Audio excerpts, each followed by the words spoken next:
more attractive for the photograph. Right, I'm going to look, following on from the last lecture.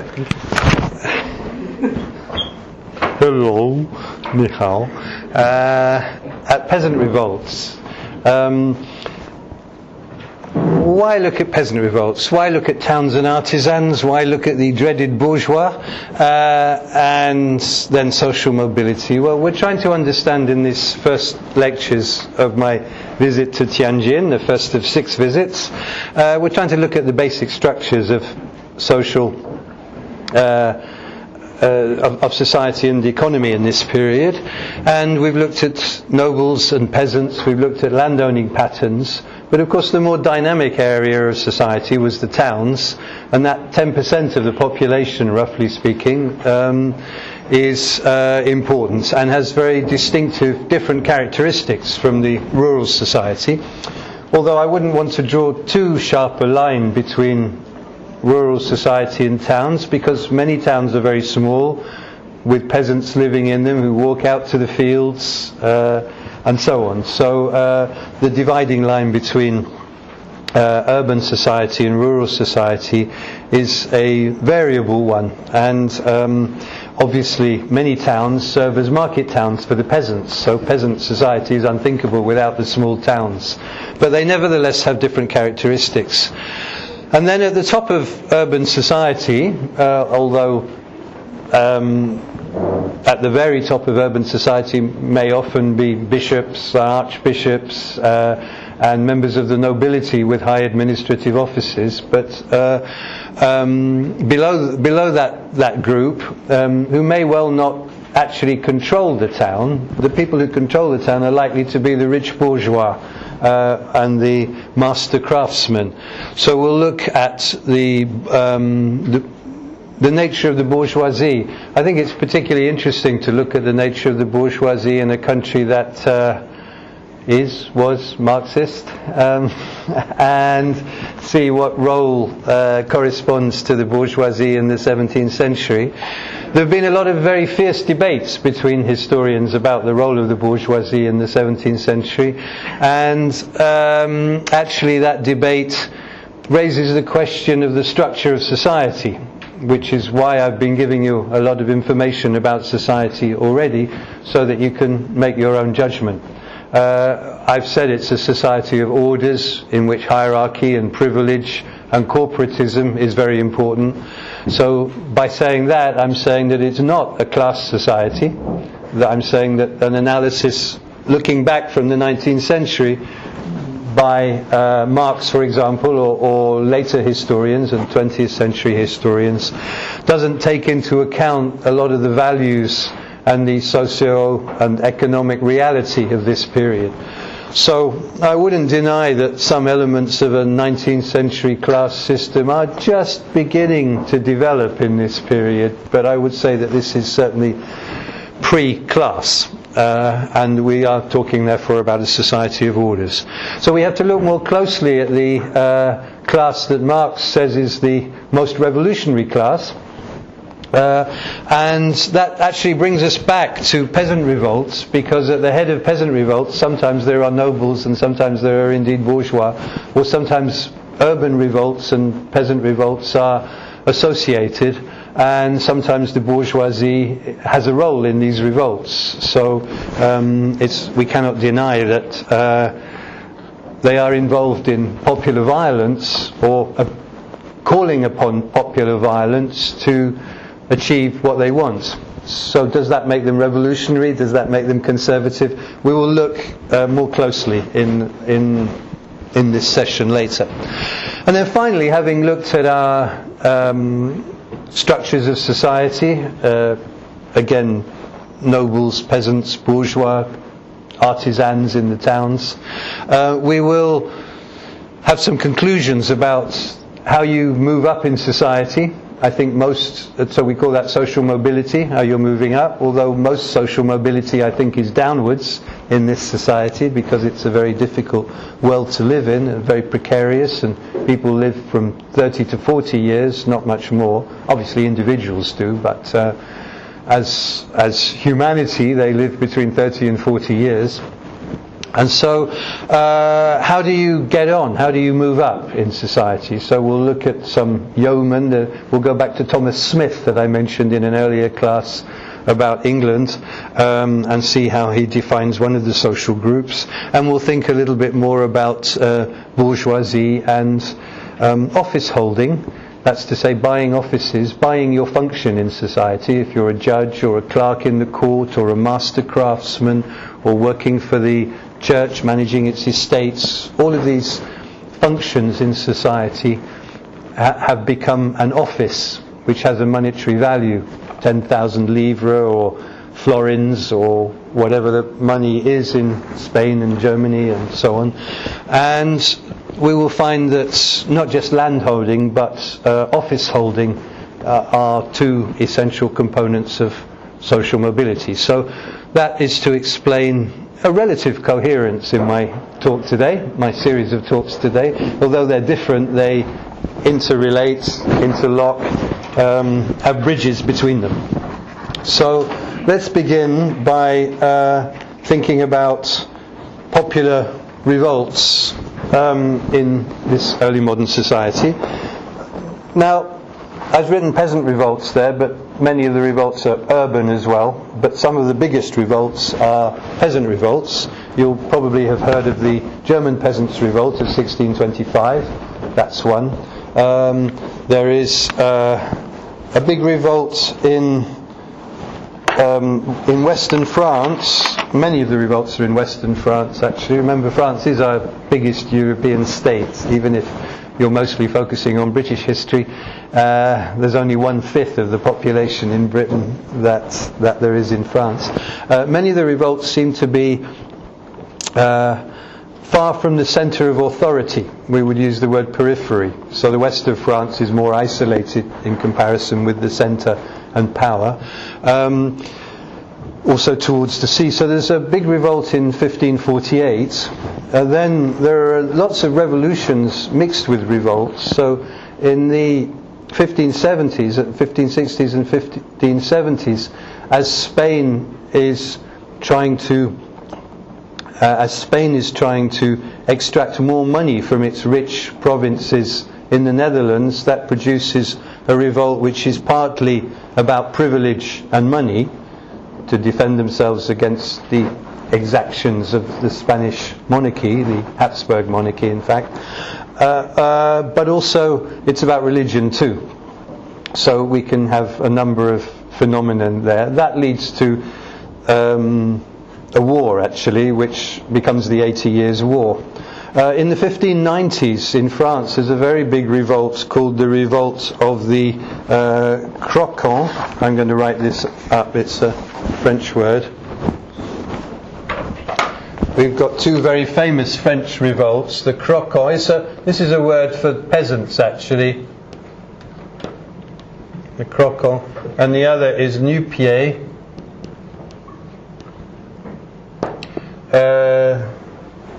That's 1594, 1639, but 1675 sees one in Brittany, a very big, and the last very big peasant revolt before 1789, when you get the peasant revolts of the French Revolution.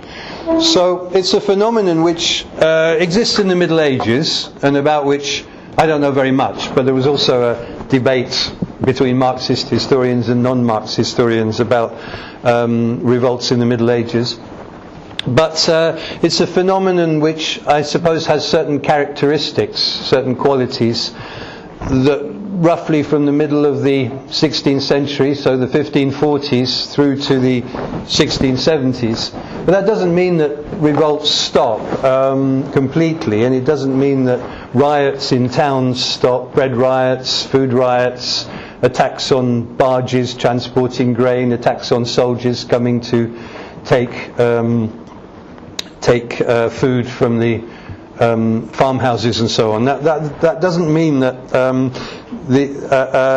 the level of violence in society reduces hugely. It means that these large peasant and urban revolts, we've got quite a lot of urban revolts which I won't list, it doesn't mean that violence disappears from society. In fact, in some ways, violence increases in the 18th century in society. So it's an interesting topic, and it's a topic which used to be studied by historians initially, at the beginning, in order to say that the state wasn't as powerful as people said. It was like saying, okay, we have the rise of the modern state, but look, there are peasant revolts, so it's not really powerful, or the rise of the modern state produces peasant revolts. That's one way of looking at it, and it is true that the state is an element in creating revolts through its taxation, which is new in society. But historians today would look not so much at peasant revolts because they're related to the state, but they would look at peasant revolts because peasants are interesting. They're 90% of the population. Because peasant revolts show that peasants are not stupid. They're not just revolting, when you look closely, like animals revolting and so on. They're revolting with certain values that we can identify when we look at their revolts in the town and in the countryside, probably different values. We can see that they have a sense of justice, which they find to be attacked by taxation or are afraid. We can see their values about life and death, because often they take place at a time of mortalities when there is disease and high grain prices.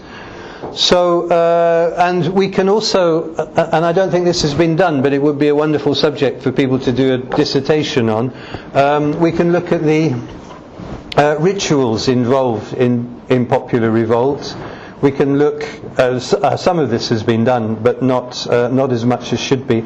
We can look at the way the men, like in the Martin Guerre film we saw, dress up as women, or people from the forest. They black their faces, or they put masks on. And that's a bit like carnival as well, and it's a bit like charivari, this ritual mocking of Martin Guerre that we saw portrayed in the film. And that is also something you see in popular revolts. You also see them in processions, which I talked about when looking at the structure of society. So but processions are a bit like religious processions as well. So there's a lot to analyse and to think about when you look more closely at descriptions of popular revolts, and it becomes more of an interesting subject, I think, than it is if you just try to say peasant revolts stop the state having so much power, kind of creating limits or a hurdle to be overcome, and so on. So there's certainly a relationship between festivity and revolt. They don't, they're often singing songs, and they're attacking a house of a person of authority.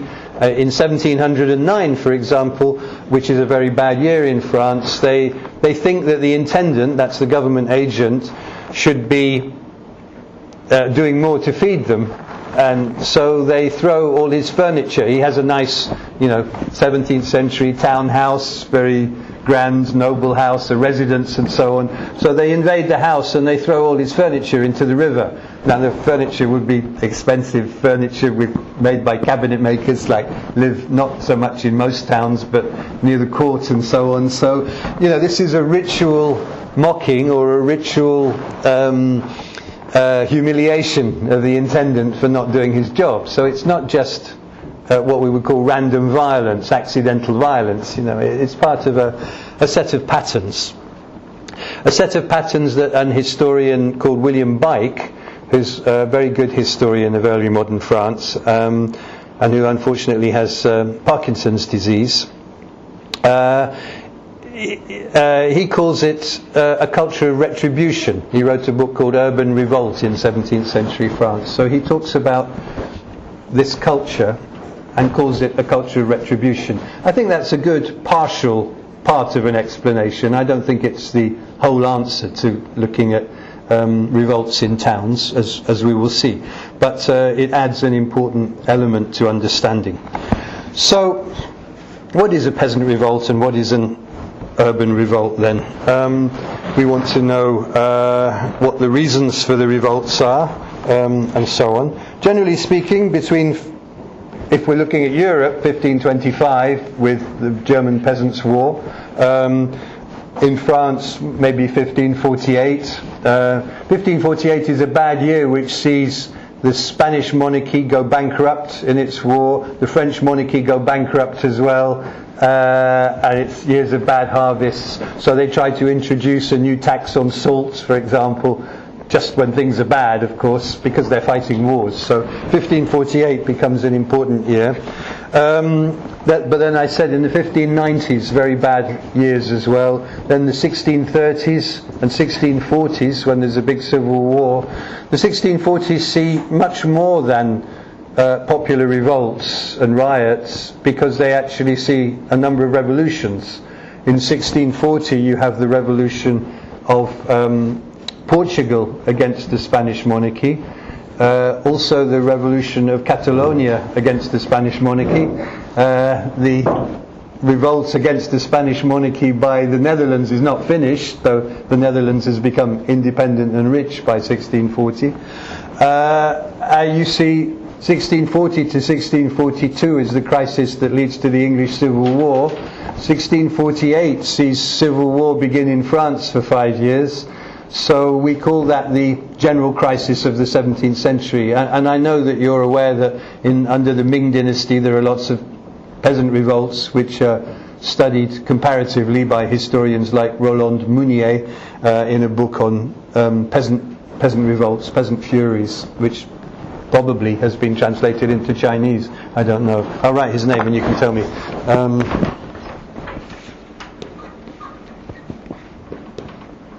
The other one was Bike. And then we've got Berset, who's a French historian who studied the Croquant and the Nu-Pieds. William Bike wrote a book called Urban Revolt in 17th century France, and he looked at towns like Dijon and so on. So what are these revolts?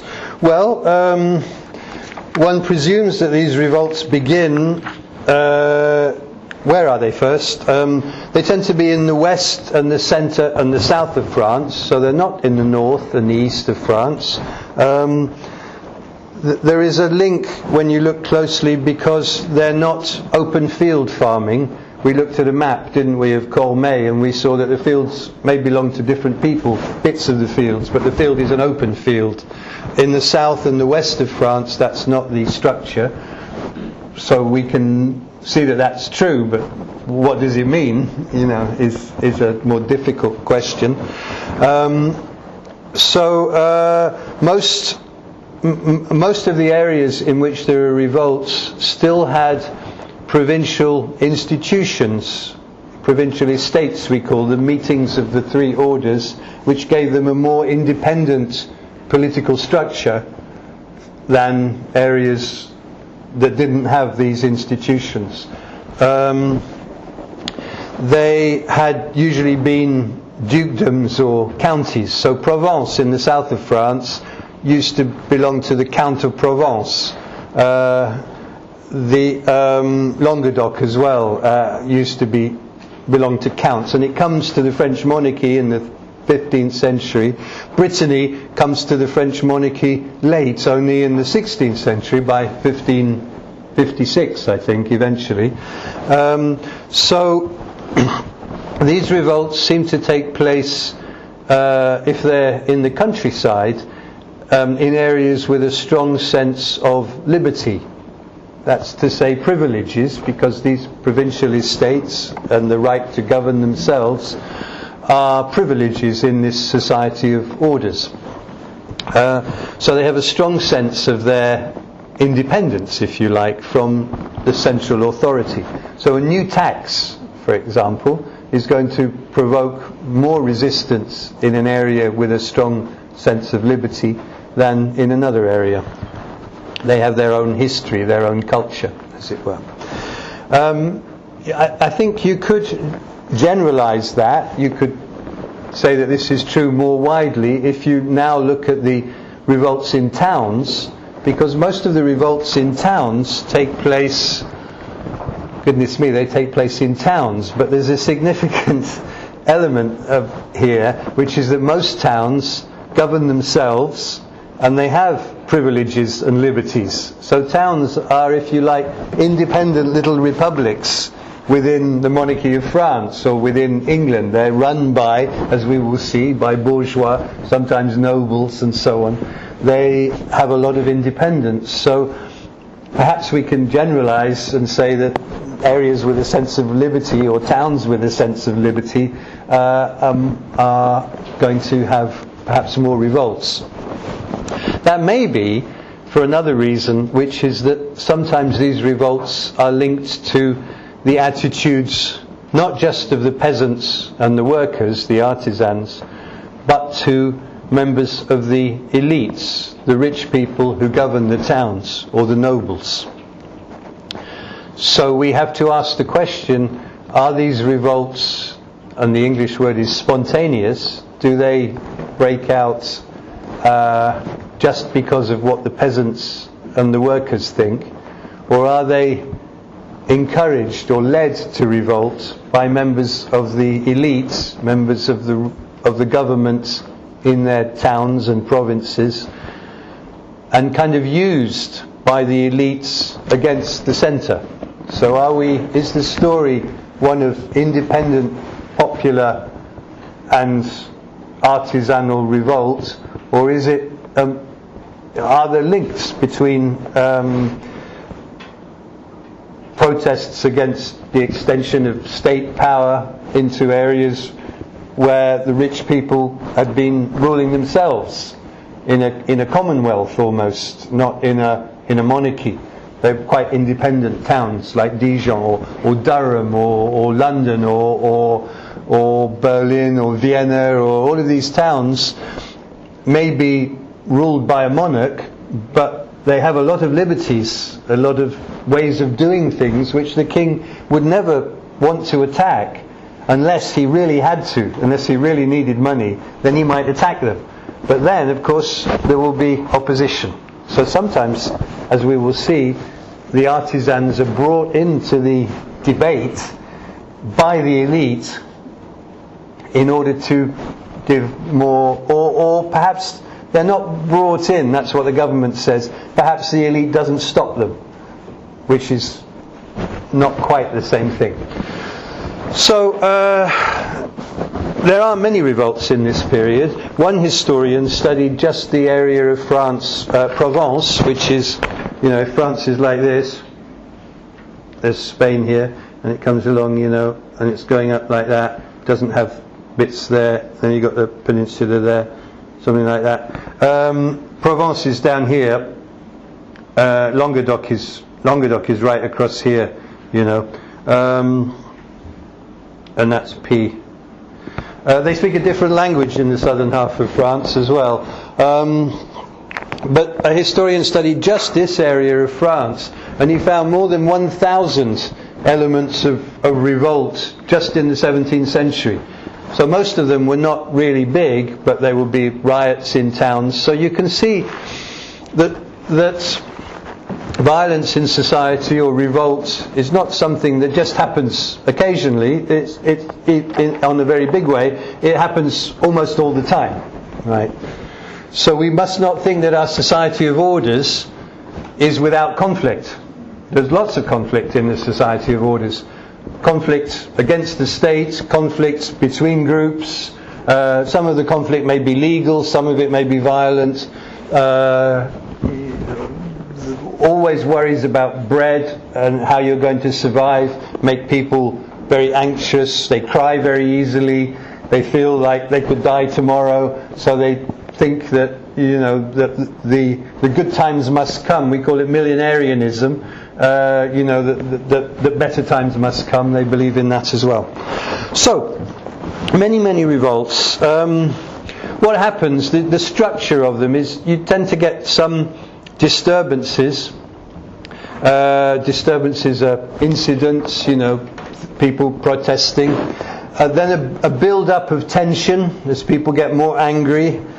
Then an incident happens, like a tax collector arrives in his carriage, or a troop of soldiers comes to a farm, or something like this. One particular thing, which produces a protest as people gather together to protest. In French they call it an attroupement, a group of people coming together in a procession maybe, shouting that we don't want this tax or whatever. And then attacks against people associated with the tax. Many of these revolts are about tax. Then you've got a kind of ritualistic pillage. Pillage is when you go into a house and you destroy things, throw things out of the window. So the English word is pillage, and in French is pillage, so it's the same word from French. Like throwing the intendant's furniture into the river, or destroying everything in the house and so on. Now sometimes when that happens, if they catch the tax collector, if he doesn't run away fast enough, they might kill him, But usually there is not many deaths in this. It's more ritualistic. But there are deaths sometimes, yeah, definitely. And of course there will be more deaths when the government sends soldiers to stop the revolts. That's when most violence will be done to stop the violence, in fact. So then there will be a confrontation with the town guard or a part of the government's army, which may take weeks to arrive. So the revolt may last several weeks. It may last all summer. It probably will stop at the end of the summer because the peasants need to go and do their harvest. So actually the revolt may begin in June, July, last 6 weeks, 2 months, and then the peasants have to go back, So there's a kind of natural end to these revolts, which makes us think that, of course, even if they claim things, even if they want big changes, these revolts are not really revolutionary. They're something which happens and which will stop happening. But usually before then, the government sends troops. So then there's a confrontation, either with the town guard or with the soldiers and so on. And then sometimes people are captured, and then there will be a trial, and people will be hung or sent to the galleys to row for the rest of their lives and so on. Now who's involved? Well, actually children are involved, women are involved, men of the poorer sections of the community. So they obviously don't think it is going to be particularly violent. They're protesting their rights, as it were. So that's what a revolt looks like, and we've got, tens of thousands of peasants in the south of France. There's these coqons down here, tens of thousands of peasants, and the Nu-Pieds are actually in Normandy, which is an area with lots of privileges of this Norman peninsula here. Those of 1639. But those are very big revolts. The Breton revolt of 1675 is this whole area down to here. All that area, which is a very big area of France. And they're quite against the lords in that one. But mostly the revolts are not against the seigneurs, the lords we looked at. They seem to accept them, and they accept the feudal dues. So the revolts are not against feudalism, if you like, the payment of dues and services. The revolts are against what is new. And they very often are against the new state taxes. So they will shout. In 1639, they're shouting, "Long live the king without the salt tax." Or they will be saying, "Take taxes back to the time of Henry IV." Henry IV is a king from 1589 to 1610 when he was murdered, who in French popular culture was regarded as a good king. So they want to go back from not our bad king, but our bad king's minister, Richelieu, say, or Mazarin. Not that the king isn't bad, they're always loyal to the king, but they want to go back to better times that they imagine in the past. So they're, again, not revolutionary, they want to go back. They live in a world where time is a wheel, and they want to turn the wheel, not this way, worse, but backwards to the golden age that they had before. So they want to long live the king without the taxes that we have to pay now, you see.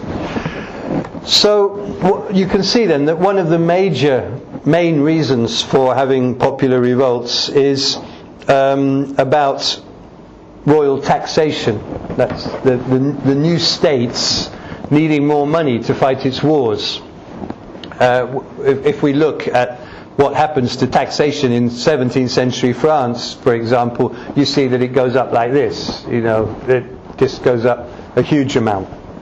And that's because the states don't usually have a regular source of income. In France, one of the things that makes the French state win is that in the 100 Years' War they managed to establish that peasants would pay a tax every year on their head, a poll tax it's called. But that's the only state that has that. So normally they have to negotiate for taxes with a representative institution like a parliament, or the Languedoc has its estates and they have to ask for money, and they have to ask for money here, they have to ask for money with the estates of Brittany, and so on. In Dauphiné there are estates, they have to ask for money. In Béarn down here there are estates, and so on. So the French monarchy, which is very big, has to ask for money and negotiate, of course, which means that it will try, if it can, to introduce new taxes. But it's difficult. And so peasants, like bourgeois and like nobles, have a certain attitude to taxation. They think that it's okay for the king to ask for taxes if he's fighting a war to defend France, to defend their villages, and these areas here next to Germany, where most of the wars are fought here and down here, or here, these areas, they know what it is to be in a war, and they will pay taxes sometimes more easily because they know that it's defending their town, which has walls and so on, but they know that the king is defending them. These areas don't see a lot of foreign wars, and these are the areas where you have the revolts. That's a generalization, but yes. Now everybody then has this attitude that you only pay taxes when the king really needs them. So they think at the end of the war, the tax should be taken away. So that gives you two reasons for a revolt. One is that the elites will tend to be angry if the tax is not taken away at the end of the war. But the peasants in particular, and the elites, will be angry when a new tax is introduced to fight the war. But, if they can be persuaded, made to realize by royal propaganda and communication that the war is necessary, they will pay more tax. But,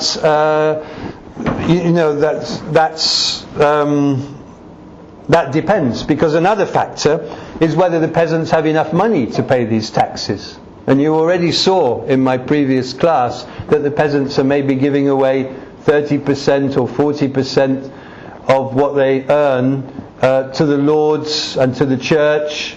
So when you're living with so little to live on, an extra 10% to the state or an extra 5% can make the difference between surviving and not being able to survive. So the new taxes are often resisted very strongly. But they don't resist the idea when the king has a decree of saying, sends a document. What they resist is when the tax collector actually comes to the village or comes to the province or comes to the town, ready to collect the tax, when he's setting up his tax bureau. And that's when they will attack that building and destroy it, or maybe kill him, and so on. So that's the thing. There are lots of taxes, of course, in this.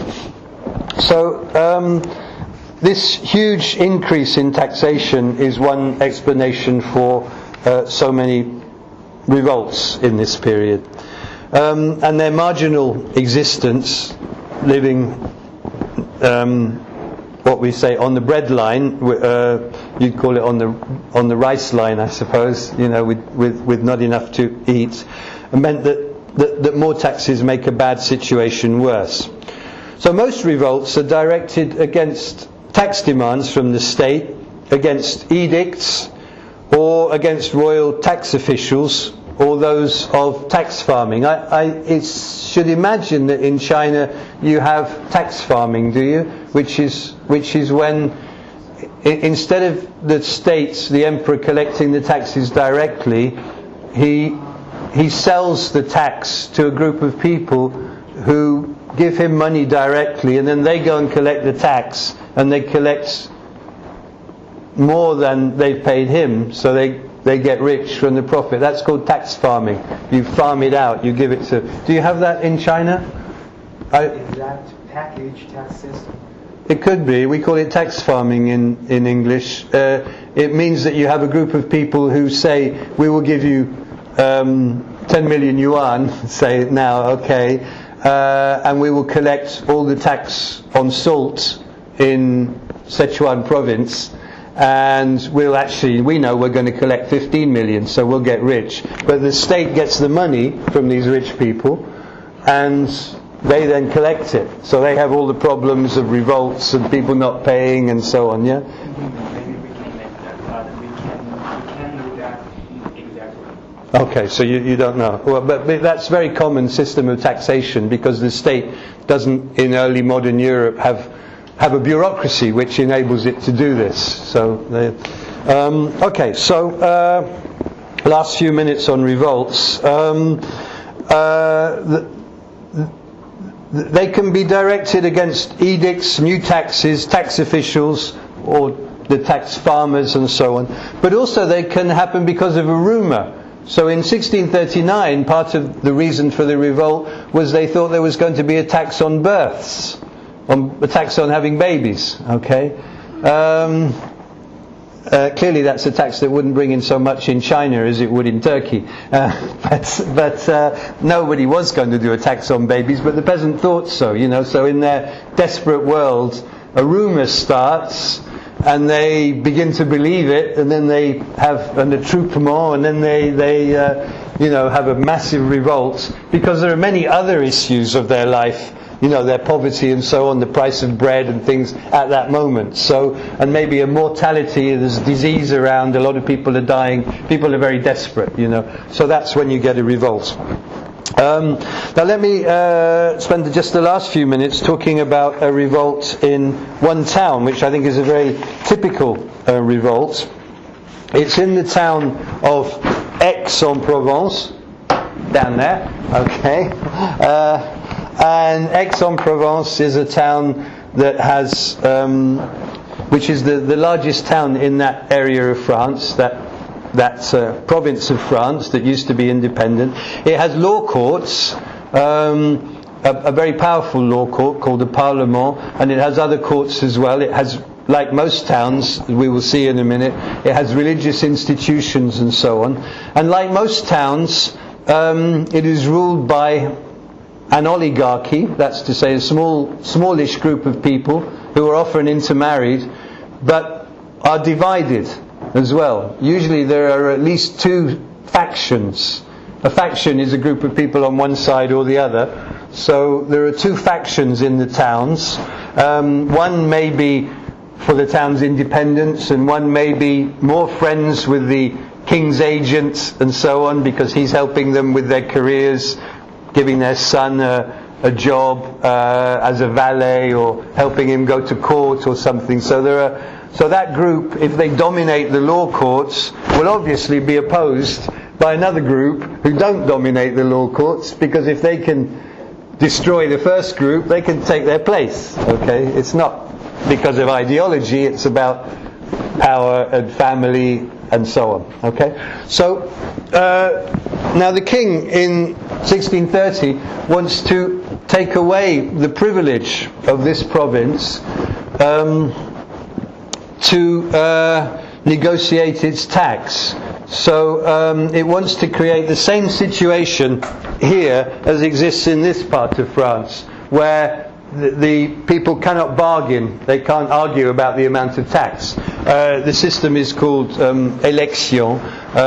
It's a medieval system, and it's more direct control by the government than they have down in Provence, which is spelt like this.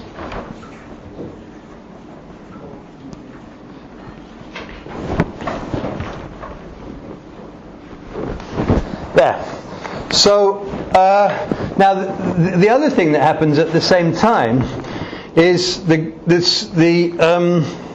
state, the King's Minister, wants to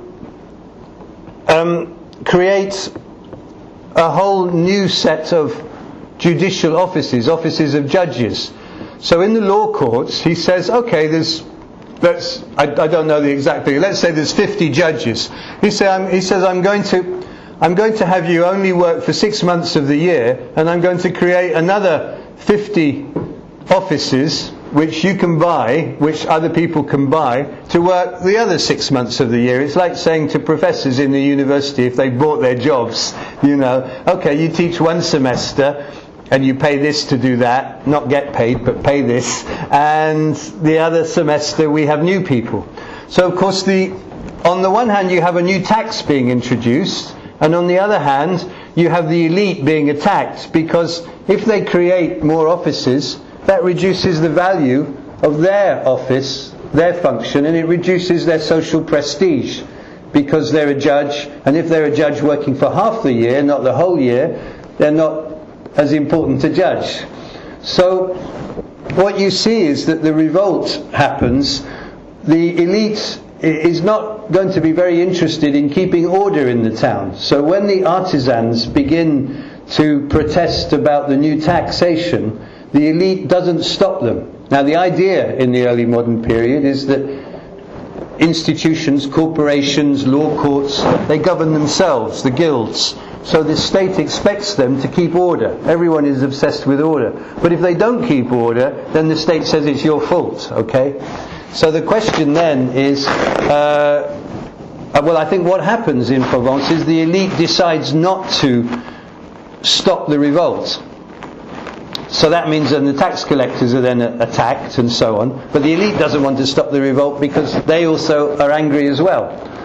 So, but the interesting thing is, so the whole town, if you like, is united against the central government, except the faction of people who are close to the governor and the agent from the king, all of those. And so there's an element of faction or hostility to that as well. So what happens is they use the peasant revolts, but importantly, at a certain point, peasants begin to come in from the countryside, and the revolt gets bigger and bigger in the town. And it gets too big for them to control. So they thought they could have something that they could allow to take place safely. And then the peasants, instead of shouting against the tax, start attacking anyone who is rich enough to become a tax collector, to buy the office of tax collector for the new tax. So that means that the revolt begins to turn against the rich people, all of the rich people in the town. And then, of course, the town is frightened and begins to repress the revolt, to use its town militia, and royal troops come. After that, what happens is, I think the government has kind of learnt its lesson not to make people angry at the same time. So the government withdraws, takes away its new tax, but it makes the town pay pretty much the same amount of money as a punishment that the new tax would have brought. So you have a kind of negotiation here.